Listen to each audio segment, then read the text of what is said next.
Can you explain to the viewers what exactly Best Option does? How has that just been also the customer service side of it? And looking at not knowing necessarily what I was stepping into and seeing that there was a high potential of growth franchise. Welcome back to another episode of The Premium Perspective. I'm your host, Serena. Today I have with me Carlos Acevedo. Yes. With owner of BOR Austin. Yeah, thank you for coming and doing this podcast with me. Of course. So it stands for Best Option Restoration. Yes, Best Option Restoration. So I just want to get into your background. How did you get into working for BOR?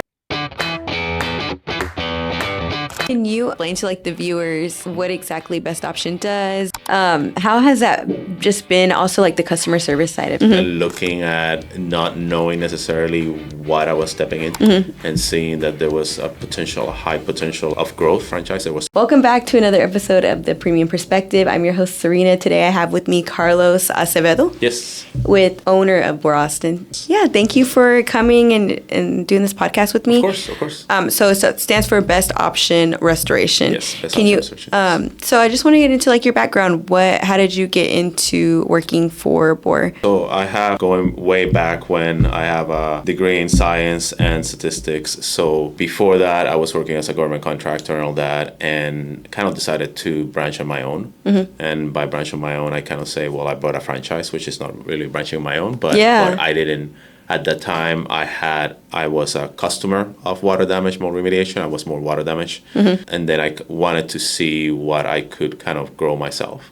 So that's one of the reasons why I got into this trade. Yeah. And as an owner, I realized that there was a lot to do. There was a lot of customers that needed help. So I wanted to be one of those.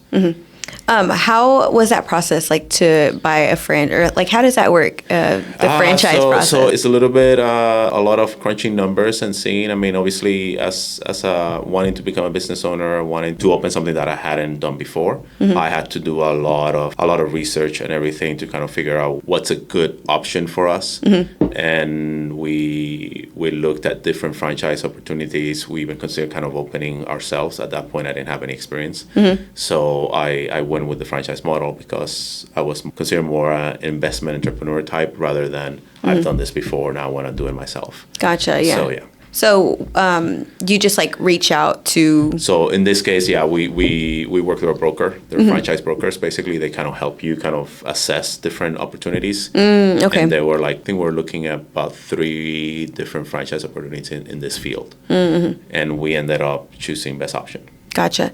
What made you choose Best Option?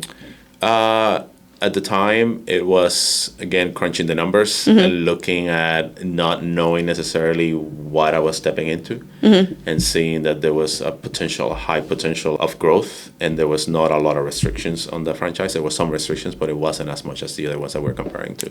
Okay, gotcha. So just it was a perfect fit. And it was a good fit as well, the name. I mean, it's I'm not going to say other franchises that I was looking at, but other franchises that we're looking at were very specific to the field. Yeah. And this name it's general but relatable. If that makes sense. Yeah. So it kind of helped as well based on what we were wanting to at the time, which I have a lot of experience in this, at the time where we wanted to head to. Yeah. How long ago was that? So we opened the franchise on September 2021. Okay. And that's basically a couple months right before COVID, the world kind of opens again. Yeah. Open again. So we were in talks with franchise all that right before COVID. So there was a delay in opening because of COVID. So yeah. Wow. Okay. I was going to ask, COVID affected everyone. Yes, was there any effects from that on when you guys opened in 2021? Not that much from our side, because at that point, I think everything was already kind of open up. But there was a lot of work that was being done while COVID was happening, because there was a lot of disinfection and all that. That's something that Best Option would have done if it was open at the time, and other Best Option franchises were doing throughout the country. So there was a lot of disinfecting buildings and all that for opening. So there was a lot of work that would have come from it as well. So gotcha.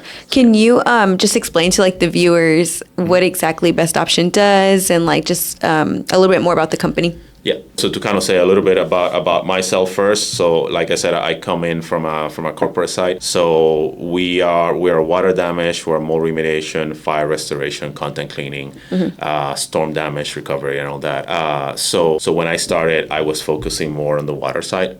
So basically, any water calls come in the middle of the night or anything like that, we would be the ones to answer, and we still do that. We're emergency service 24/7.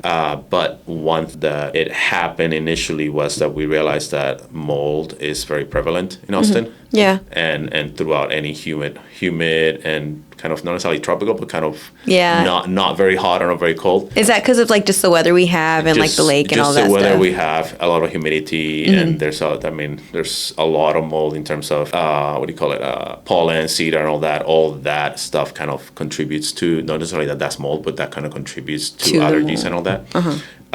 So we opened the end of September 2021. By the beginning of December, I was a licensed mold remediation contractor. So at that point means that I can go in and do the mold remediation and get the structure back to a safe place. So that's mostly the work that we're doing right now is mostly related to mold. We're still water damage, we still do fire, we still do content cleaning and all that. But a lot of it is more mold. I'm always looking for improving techniques for doing the remediation and for both our workers, the safety of our workers, and also the reduction of cross-contamination and anything that can happen.